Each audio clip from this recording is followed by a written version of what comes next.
주 성령 하나님을 우리 가운데 초대하는 시간 되기를 바랍니다. 성령 하나님 오셔서 우리 가운데 임하여 주옵시고 우리 영의 눈을 여시고 영의 귀를 여셔서 보게 하시고 듣게 해 주세요. 오늘도 주 성령께서 우리와 함께 동행함을 감사합니다. 아버지, 마치는 시간까지 주님 홀로 주장하시고 주의 백성들에게 은총을 더해 주세요. 예수 그리스도 이름으로 기도합니다. 아멘.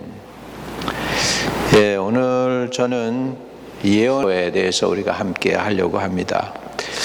하나님께서 저와 여러분에게 주신 말씀 중에 보면 고린도전서 14장 1절에 사랑을 추구하며 신령한 것을 사모하되 특별히 예언을 하려고 하라 했습니다. 특별히 예언하려고 해라.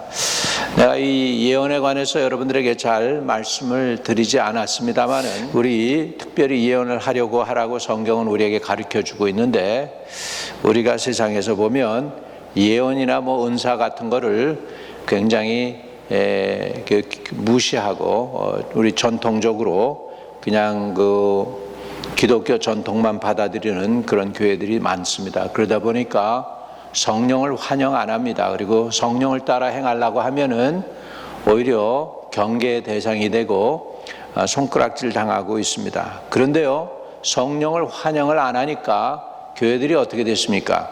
동성연애는 환영합니다. 죄는 환영합니다.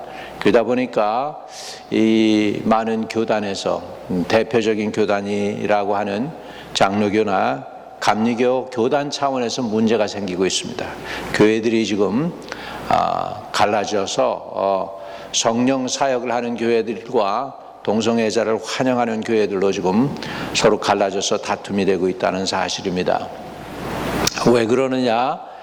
성령을 환영하고 이렇게 초대하고 인정해드리고 가장 존귀히 여겨야 될 우리 교회에서 성령을 무시하니까 결국은 이단이 들어오고 동성연애자가 들어와도 막을 길이 없는 것입니다. 오늘 저와 여러분은 하나님의 말씀으로 그리고 성령으로 무장하는 사람들이 되기를 축복합니다. 성령이 우리에게 임하면 은사가 임하게 되어 있어요. 그리고 그 은사를 통하여 가장 중심적이고 기본적인 은사가 우리가 잘 아는 대로 예언의 은사입니다. 그래서 다른 은사들이 많이 있지만 성경에 보면 특별히 예언을 하려고 하라고 하는 말씀은 예언의 은사밖에는 없습니다. 그래서 왜 예언이냐? 사랑을 추구하며 신령한 것들을 사모하되 특별히 예언을 하려고 하라. 신령한 것 가운데에서 예언이 있는데 그 예언을 중심으로 하라는 것이죠. 자, 5절에도 보면 고린도전서 14장 5절입니다. 나는 너희가 다 방언 말하기를 원하나 특별히 예언하기를 원하노라. 만일 방언을 말하는 자가 통역하여 교회의 덕을 세우지 아니하면 예언하는 자만 못하리라. 이렇게 해서 은사 가운데에서도 예언의 은사가 방언의 은사보다는 귀하다는 것을 성경에서는 가르쳐주고 있기 때문에 성도들이 저와 함께 예언에 대해서도 마음의 문이 활짝 열려 있기를 주의 이름으로 축복합니다. 그래서 예언의 은사인데 배워야 되는 거냐? 예언의 은사는 하나님이 주셔야 됩니다. 하나님의 은사는 하나님께서 주시는 것이지만 자꾸 이렇게 체험을 통하여 또 먼저 받은 사람들의 이렇게 조언을 통해서 여러분들이 훈련받을 수 있고 성장할 수 있기 때문에 과거에 사무엘이나 이런 분들이 선지학교라고 그랬어요. 구약에서는 선지학교가 있었습니다. 사무엘이 선지학교를 라마나에서 운영했던 것을 볼 수 있습니다. 그걸 보면 선지자들을 키우고 양육하는 학교도 있다라는 것이죠. 오늘날의 신학교와 같은 그런 것이죠. 자, 그래서 이런 것들을 배우는 것이 필요하다는 것입니다. 그러면 예언은 예언의 은사가 왜 필요하냐 하니까 예언의 은사는 세상에 문제가 많은데요. 사람들은 문제는 많지만 답이 없거든요. 그래서 하나님으로부터 직접 은사를 받아서 세상에 답이 되게 하기 위해서 그래서 우리는 예언의 은사를 받아서 하나님의 영광을 위하여 쓰임받아야 된다는 것입니다. 예언의 은사를 받으면 결국은 예언의 은사를 받고 받은 사람들이 하나님과 사람 사이에서 관계를 회복시켜 줄 수 있습니다. 왜냐하면 예언은 하나님의 마음이고 그리스도의 마음이니까 우리 사람들이 곁길로 가는 이유가 하나님의 마음을 모르고 그리스도의 마음을 모르기 때문에 곁길로 가거든요. 그러니까는 예언의 은사를 받은 사람은 하나님의 음성을 듣잖아요. 하나님의 음성을 들으니까 하나님의 마음을 안단 말이에요. 그러다 보니까 이렇게 해서 하나님하고 이렇게 거리가 멀어진 사람에게 예언을 통해서 그 사람으로 하여금 회개케 해서 하나님과의 관계가 회복되게 하는 것이죠. 그리고 예언을 통해서 결국은 교회도 세워져야 되는 것이죠. 예언을 하는데 교회가 갈라졌다 그러면은 그것은 교회의 덕을 세우지 못한 것입니다. 그래서 그런 예언은 해서는 안 되죠. 그렇기 때문에 예언은 교회의 덕을 세우는 그런 것으로 해서 예언을 해야 되는 것입니다. 그러면 예언의 가장 중심이 무엇이냐? 가장 중요한 것이 무엇이냐? 예언의 은사가 어디서부터 시작되느냐 하는 것은 결국은 하나님의 음성을 듣기 시작하면서부터입니다. 요한복음 10장 27절에는 내 양은 내 음성을 들으며 나는 그들을 알며 그들은 나를 따르느니라 이렇게 말씀하고 있습니다. 여러분, 양들은 목자의 음성을 듣습니다. 그래서 내 양은 내 음성을 듣고 나를 따른다라고 주님께서 말씀하신 것입니다. 양의 특징이 하나 있습니다. 그것은 뭐냐면 귀가 굉장히 발달되어 있습니다. 그러나 눈이 굉장히 나쁩니다. 심지어는 대부분 많은 양들이 털이 자랍니다. 양이 털이 자라가지고 어디를 가리냐면 눈을 가려요. 그래서 눈으로 보지 못합니다. 그러니까 귀가 발달돼서 듣게 되고, 그러므로 인해서 목자가 이리 와 그러면은 목자의 음성을 듣고 이렇게 목자를 따르게 되는 것이죠. 그래서 목자가 양들한테 들어와 그러면 목자가 있는 음성을 듣고 우리 가운데로 들어오고 그렇게 되는 것을 우리는 보게 됩니다. 그래서 양은 눈은 나쁘지만 귀가 발달되어 있습니다. 하나님께서는 사람들을, 우리 성도들을 양이라고 표현할 때가 많이 있습니다. 길 잃은 양 뭐 이렇게 표현하고 하는데, 중요한 것은 양의 특징은 귀가 발달되었고 주인의 목소리를 안다는 거예요. 그런데 눈이 나쁘다는 것입니다. 우리 저와 여러분이 귀가 발달돼서 하나님의 음성을 잘 분별하고 들을 줄 아는 분들이 되시기를 주의 이름으로 축복합니다. 여러분, 우리가 하나님의 음성을 듣는 조건 중에 제일 하나가 뭐냐면 여러분이 하나님의 사람이 되어야 합니다. 하나님의 백성이 되고 하나님의 자녀가 돼야 하나님이 자녀에게 말씀하시죠. 하나님을 모르는 사람에게 하나님이 말씀하시겠습니까? 한 가지 딱 말씀할 거예요. 자신을 나타내서 회개케 해서 하나님 믿게 하기 위해서 그렇게는 말씀하시지만, 이렇게 아버지와 아들로서 대화를 나누고 이런 나눔은 없는 것이죠. 이런 친밀감은 없습니다. 그래서 가장 먼저 하나님의 음성을 듣기 위해서 해야 될 게 뭐냐면 예수 그리스도를 구주로 영접을 해야 됩니다.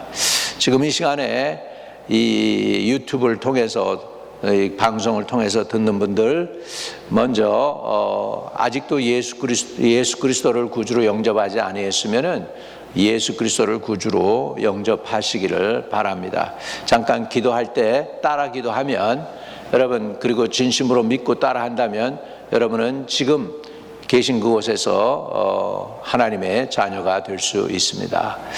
거룩하신 하나님, 따라하세요. 나는 죄인입니다. 죄를 인정합니다. 죄가 사함받아야 되겠습니다.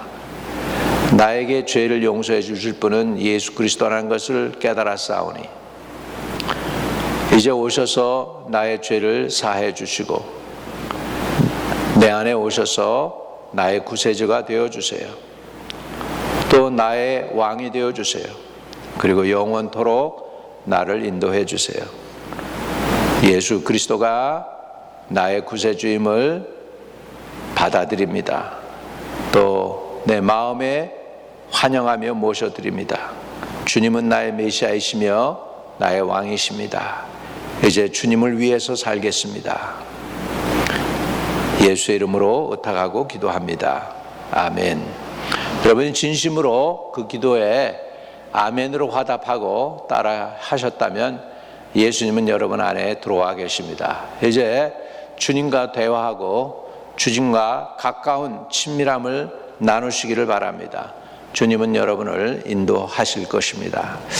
왜냐하면 요한복음 1장 12절에 영접하는 자, 곧 그 이름을 믿는 자들에게는 하나님의 자녀가 되는 권세를 주셨다라고 했습니다. 예수 그리스도를 구주로 영접하면 여러분은 하나님의 자녀가 됩니다. 이것은 놀라운 권세입니다. 어떤 세상의 능력도 그 권세를 이기지 못하는 엄청난 능력을 갖게 됩니다. 여러분, 예수를 구주로 영접했습니까? 할렐루야. 여러분은 이제 주님의 음성을 들을 수 있는 자격이 있는 것입니다. 여러분, 주님의 음성을 들을 때 우리는 내가 듣고 싶어서 듣는 게 아니라 들리니까 듣죠. 내추럴하게. 그러나 그 내용을 파악하고 하려면 깊이 들어야 되죠. 귀를 쫑긋이 세우고 들어야 되고요. 마음을 다 합해서 잘 들어야 되는 것이요. 마찬가지로 하나님의 음성을 듣는데도 쉽게 들릴 수도 있지만은 그러나 집중해서 들어야 되는 것이죠. 왜냐하면 방법을 모르면 말씀이 잘 내 안에 들어오지 않기 때문입니다. 내 양은 내 음성을 들으면 나를 알고 나를 따른다고 했잖아요. 그러니까 여러분이 하나님의 양이 되려면, 하나님의 음성을 듣는 분들이 되려면 여러분 우선은 하나님의 양이 되어야 되겠죠. 염소는 들어도 순종 안 합니다. 그러나 양은 하나님의 음성을 들을 때 따라가는 것이죠. 주인을 따라가는 것이죠. 첫째, 하나님은 말씀하신다는 사실을 믿어야 되겠습니다. 마태복음 10장 20절입니다. 말하는 이는 너희가 아니라 너희 속에서 말씀하시는 자 곧 너희 아버지 성령이시니라. 여러분, 우리가 처음 주의 음성을 듣기를 훈련하고 연습을 하게 되면은 잘 모를 때가 있어요. 내가 내 음성인지 아니면 성령의 음성인지 잘 모를 때가 있습니다. 그런데 마태복음 10장 20절에 보면 말하는 이는 너희가 아니라, 내 속에 있는데 또 다른 음성이 있잖아요. 너희 속에서 말씀하시는 자 곧 너희 아버지의 성령이시니라, 이렇게 말씀하고 있는 거예요. 그러니까 내 안에 내 육체의 소리도 있고요, 내 생각에 내 혼의 생각도 있고 또 말씀하시는 하나님도 계셔요. 그래서 이 분별력이 필요한 것이죠. 그래서 우리는 첫 번째로 우리가 알아야 될 건 하나님은 말씀하시고 계십니다. 입을 만드신 하나님이시니까 말씀하시고요, 귀를 만드신 하나님이시니까 듣고 계십니다. 여러분의 귀를 만들어 주신 이유는 하나님의 음성 들으라고 만들어 주신 줄로 믿습니다. 내추럴 음성도 물론 들어야 되겠지만 더 중요한 것은 하나님의 음성을 들으려고 하나님께 초점을 맞춰야 됩니다. 많은 사람들이 사역을 오래 하고 경험 있는 사람도요, 실수하는 게 여긴데요, 이들이 하나님의 음성을 듣는 데 집중을 해야 되는데 하나님의 음성을 집중하는 게 아니고 상황을 집중할 때가 있고요, 사람을 집중할 때가 있고 어떤 사건을 집중해 가지고 이렇게 그 분별력을 이렇게 흐트릴 때가 있어요. 여러분, 우리가 지금 있는 이유는 하나님의 음성을 듣기 위해서 있는 거예요. 하나님의 사역자들은 주님의 음성을 들을 수 있어야 됩니다. 그러니까 주님의 음성을 들으려면 주님에게 집중을 해야죠. 제가 이제 그 피아노 치는 사람 댁에 가가지고서 피아노를 녹음을 했어요.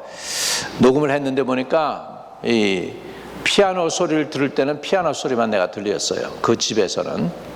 근데 내가 나와서 녹음한 것을 틀어보니까 문제가 생겼어요. 왜냐하면 피아노 소리도 들리는데 바깥에서 자동차가 빵빵하는 소리가 들리고 뭐가 그냥 확 지나가는 소리가 들리고 이렇게 무슨 기계 소리도 나고 이러면서 복잡해져 가지고 피아노 소리를 내가 그때는 내가 다른 소음을 못 들었는데 의외로 녹음을 한 걸 보니까 소음과 함께 이런 잡음들이 많이 들어가 있었다는 것을 내가 알게 됐습니다. 마찬가지예요, 여러분. 내가 집중을 했기 때문에 나는 피아노 소리를 들을 수 있었지만 진짜 녹음하니까 다른 소리, 잡음 소리 뭐 이런 것들이 다 들어와 있다는 것을 우리가 알게 됐습니다. 마찬가지로요, 우리가 성령의 음성을 들으려면 다른 소리가 많이 들려요. 잡음도 들리고 인간의 소리도 들리고 환경의 소리도 들리고 사건의 소리도 들리고 그러는데, 그게 아니라 우리는 하나님의 소리를 들으려고 집중할 때 하나님의 소리가 들려온다는 사실을 우리가 깨달아야 되겠습니다. 그 다음에 우리가 하나님의 음성을 듣기 위해서는 마귀를 대적해야 됩니다. 마귀는 어떤 놈입니까? 마귀는 방해자입니다. 분리자입니다. 대적자입니다. 불안을 조장하는 자입니다. 그래서 이 마귀는 하나님의 음성을 못 듣게 합니다. 그래서 마귀를 대적하고 나면은 하나님의 음성이 잘 들리게 됩니다. 왜? 장애자를 내쫓았으니까. 주님도요, 방해가 될 때는 사람들을 내보냈습니다. 회당장이 주님을 초대를 합니다. 왜냐하면 자기 딸이 아프기 때문이었어요. 죽어가고 있어서. 그래서 주님이 회당장의 집에 가게 됩니다. 그랬더니 사람들이 예수님 더 이상 안 오셔도 된다는 거예요. 왜? 딸이 이미 죽었다는 거예요. 그리고 나니까 뭐 벌써 곡하는 사람들이 와 있고 막 그런 거죠. 근데 주님께서 이런 사람들을 다 내보내십니다. 예수님의 12 제자들도 다 초대 안 하고 베드로와 요한, 야고보 요 세 사람만 초대해서 가고 그 방에 있는 사람들 다 몰아내십니다. 왜요? 장애자들이니까. 주님의 역사를 일으키는데 방해가 될 뿐이니까, 도움이 안 되니까 다 내보냈어요. 그리고 나서 주님이 소녀의 손을 붙잡고 소리칩니다. 달리다 쿰. 달리다는 소녀라는 뜻이에요. 쿰 하면 일어나다 합니다. 쿰. 히브리 단어로 쿰은 일어나는 거예요. 달리다 쿰 했더니 소녀가 일어났습니다. 죽었던 소녀가 일어났다는 것입니다. 이렇게 우리가 하나님의 일을 하려고 할 때 마귀가 대적을 합니다. 사람을 통해서 대적을 하고 환경을 통해서 대적을 하고 여건이나 또는 이런 상황들을 통해서 믿음에 정반대되는 카운터 어택을 하기 때문에 저와 여러분이 믿음의 장애가 되는 요소들을 내쫓아야 됩니다. 마귀는 방해자예요. 방해자 중에 방해자입니다. 그가 우리를 대적하기 때문에 우리가 하나님의 음성을 제대로 들으려면 마귀를 대적해서 내쫓아야 됩니다. 하나님의 음성을 우리가 잘 들을 수 있을 때 사단의 전략이 깨어져 버리게 된다는 것을 우리가 깨달아야 되겠습니다. 여러분, 그리고 우리가 하나님의 음성을 들을 때요, 어떤 사람은 for the sake of hearing, 듣기만을 원하는 사람이 있어요. 행동은 안 해. 그냥 하나님의 음성 듣는 것만 좋아요. 하나님의 음성 들어놓고 기록에 남기고, 또 하나님의 음성 들어놓고 기록에 남기고, 이렇게 하는 사람이 있어요. 그리고 자기 그 하나님의 음성이 마음에 안 들면 이 사람한테 가서 듣고 저 사람한테 가서 듣고 이렇게 합니다. 잘못된 것입니다. 하나님의 음성을 들으면서 우리는 어떻게 해야 되느냐?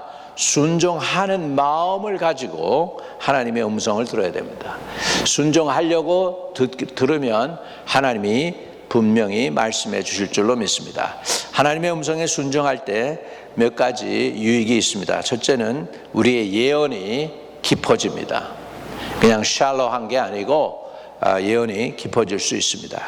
그런데요, 이 하나님의 음성을 들으려고 할 때 순종의 저항이 셉니다. 쉽지가 않아요. 어떤 것들이냐면 민수기를 볼 것 같으면 민수기에 나오는 이스라엘 백성들의 죄가 이렇게 분명히 드러납니다. 그들은 하나님께서 만나와 메추라기를 먹여주셨는데도 불구하고 원망했습니다.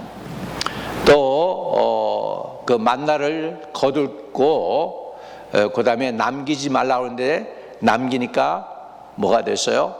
만나가 썩었어요. 사그러들었어요. 그래서 소용이 없어졌어요. 또 안식일 날 나가서 거두지 말라고 그랬는데 안식일 전날 하나님께서 2배를 주셨어요. 그래서 2배를 받고 안식일은 나가서 거두지 말라고 그랬는데 나가서 거두려고 나가보니까 만나가 안 생겨요. 그래서 안식일을 불신해요. 그 다음에 그들은 음행했고요, 우상 숭배했습니다. 그래서 원망, 탐심, 지도자를 대적한 거, 안식일 불신, 음행, 우상숭배 이런 것들이 있으면 하나님의 음성을 듣는데 장애가 되는 것입니다. 그래서 이런 것들을 단호하게 우리가 물리칠 필요가 있습니다. 그래야 하나님의 음성이 잘 들리게 된다는 것이죠. 여러분, 히브리 단어의 광야라는 뜻은 미드바르라는 히브리 단어예요. 미드바르. 근데 말씀하다라고 하는 그 말하다라고 하는 그 말씀하시다 하는 것은 단어가 다바르입니다. 다바르. 미드바르 다바르. 하나님께서는 광야에서 미드바르에서 다바르 하십니다. 우리가 광야에 있을 때 하나님의 음성이 더 잘 들려온다는 것입니다. 혹시라도 우리 인생에 여러분이 광야를 지나고 있다면 깨어나기를 바랍니다.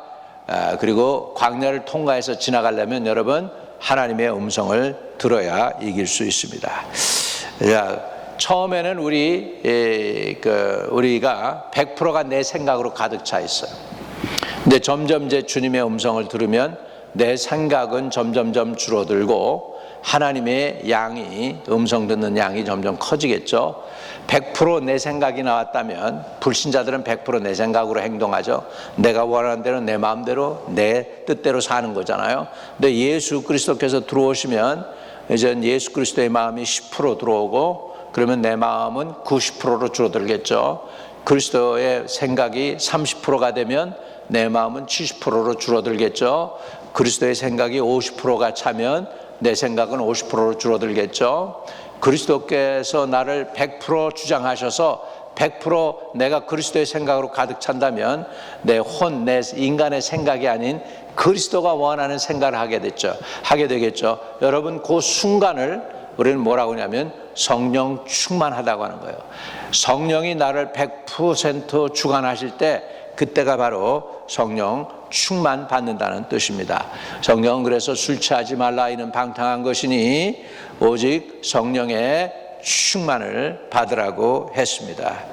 여러분, 그리고 신앙생활을 하는 것은 이게 삶입니다. 삶. 하루의 그 한 이벤트로 끝나는 게 아니에요. 그렇기 때문에 우리가 신앙생활을 할 때 평소에 성령의 인도함을 받는 것이 굉장히 중요합니다. 로마서 8장 14절에는 이렇게 말씀하고 있어요. 무릇 하나님의 영으로 인도함을 받는 그들은 곧 하나님의 아들들이라 이렇게 말씀했습니다. 여러분, 성령의 인도함을 받지 못하면 뭐예요? 그러면 하나님의 자녀가 아니라는 거죠. 그러니까 우리는 성령의 인도함을 받아야 되죠. 성령의 인도함을 받으려면 어떻게 해야 돼요? 하나님의 음성을 들어야죠. 하나님이 이렇게 해라 저렇게 해라 할 때 그 음성을 들을 수 있어야 되는데 알아듣지 못하면 어떡하겠습니까? 그래서 우리가 성령의 인도함을 받는 것이 중요합니다. 이것이 바로 그리스도인이 되는 자격 중에 하나예요.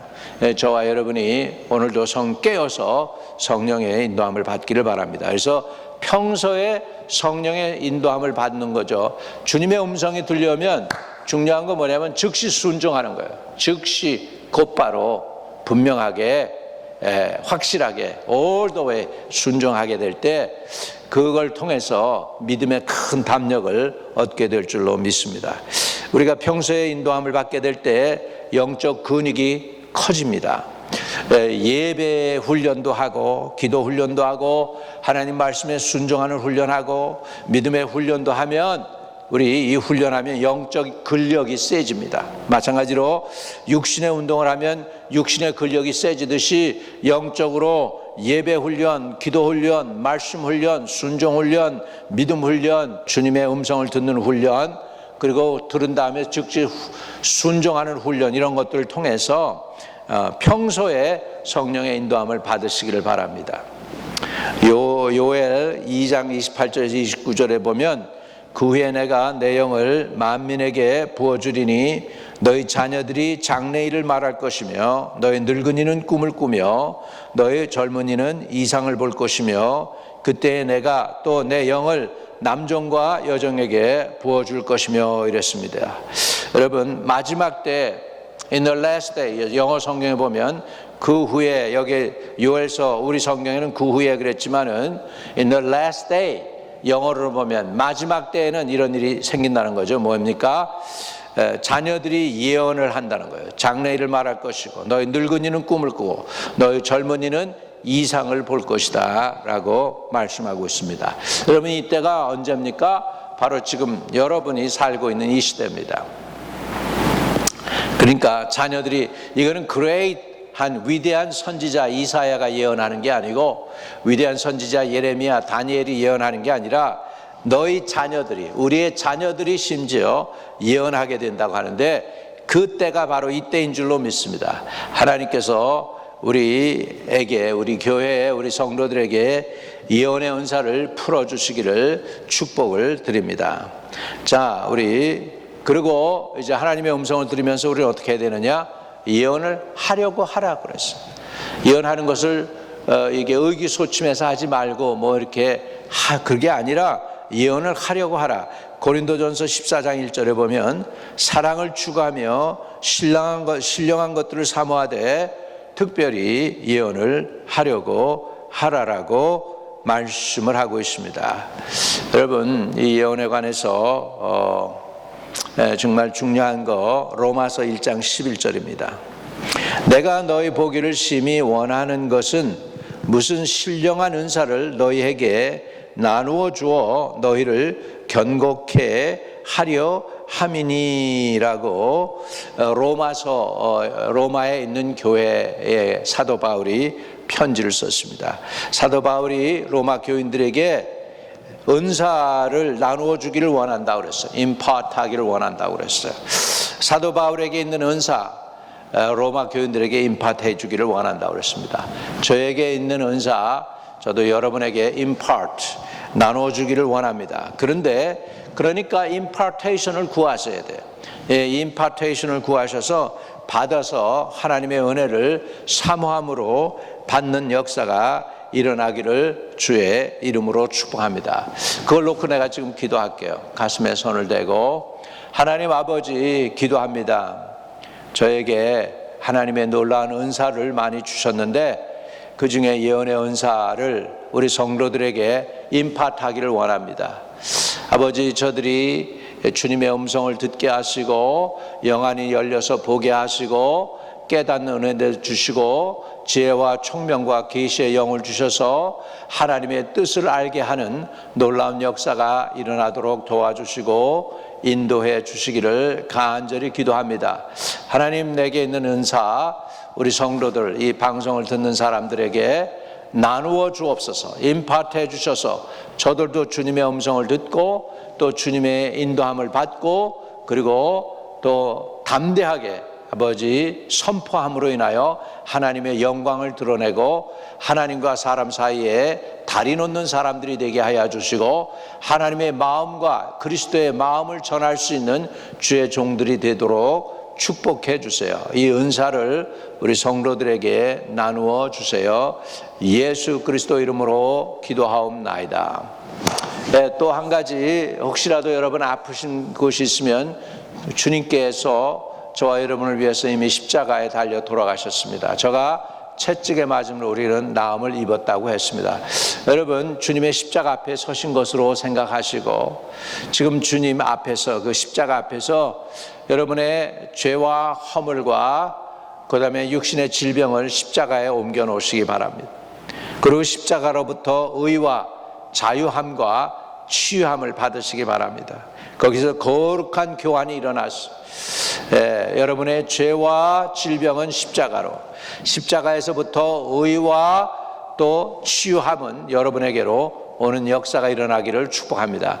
주님이 거룩한 교환이 십자가 앞에서 이루어지게 하여 주셔서 육신의 질병으로 고통당하는 성도들 치료하는 광선을 보내서 고쳐 주옵소서.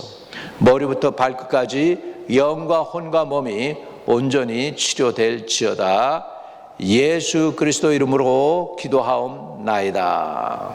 주기도문으로 마치도록 하겠습니다. 하늘에 계신 우리 아버지여, 이름이 거룩히 여김을 받으시오며 나라에 임하옵시며 뜻이 하늘에서 이룬 것 같이 땅에서도 이루어지이다. 오늘날 우리에게 일용할 양식을 주옵시고 우리가 우리에게 죄 지은 자를 사하여 준 것 같이 우리의 죄를 사하여 주옵시고 우리를 시험에 들지 말게 하옵시며 다만 악에서 구하옵소서. 대개 나라와 권세와 영광이 아버지께 영원히 있사옵나이다. 아멘.